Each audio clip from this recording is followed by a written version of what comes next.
Hi friend, నేను మీ Durga design. చూడండి, సీలింగ్కి customer వచ్చేసి ఓన్లీ సీలింగ్కి పుట్టి పెట్టమన్నాడు. పుట్టి పెట్టి ఫస్ట్ కోటింగ్, సెకండ్ కోటింగ్ పుట్టి పెట్టి పేపర్ కొట్టామండి 150 పేపర్తో. చూడండి 150.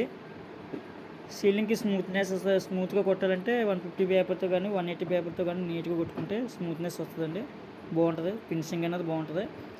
ఆ సైడ్ గోడలు వచ్చేసి పేమర్ వేసి క్రాక్ సీల్ పెట్టాలండి. దానికోసం ఆపాము. ఓన్లీ సీలింగే చేయమన్నారు. చిన్న చిన్న పెండింగ్ వర్క్లు కూడా ఉన్నాయి. టాపీ మేస్త్రి అవి క్లియర్ చేసిన తర్వాత పెట్టమన్నారండి. సో ఇదండి మా హౌస్. ఆల్రెడీ బిల్డింగ్ మీకు వాట్సాప్ ఇంతకుముందు పెట్టాను. మనీ ఫినిషింగ్ ఇవ్వడం వల్ల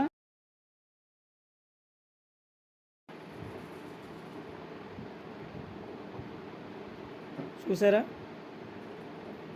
అవన్నీ క్రాక్లు అండి. క్రాక్లు వచ్చాయి. వైట్ పేమర్ వేసాం కదండి, ఆ క్రాక్లు అనేది వైట్ పేమర్ వేసిన తర్వాత కనిపిస్తాయండి. అప్పుడు క్రాక్ సీల్ పెట్టుకొని పేమర్ వేసిన తర్వాత క్రాక్ సీల్ పెట్టుకొని పుట్టి పెట్టుకుంటే ఇంకా క్రాక్లు అనేది 90% కానీ 70% కానీ ఆపుతాయి. Okay friend, bye bye.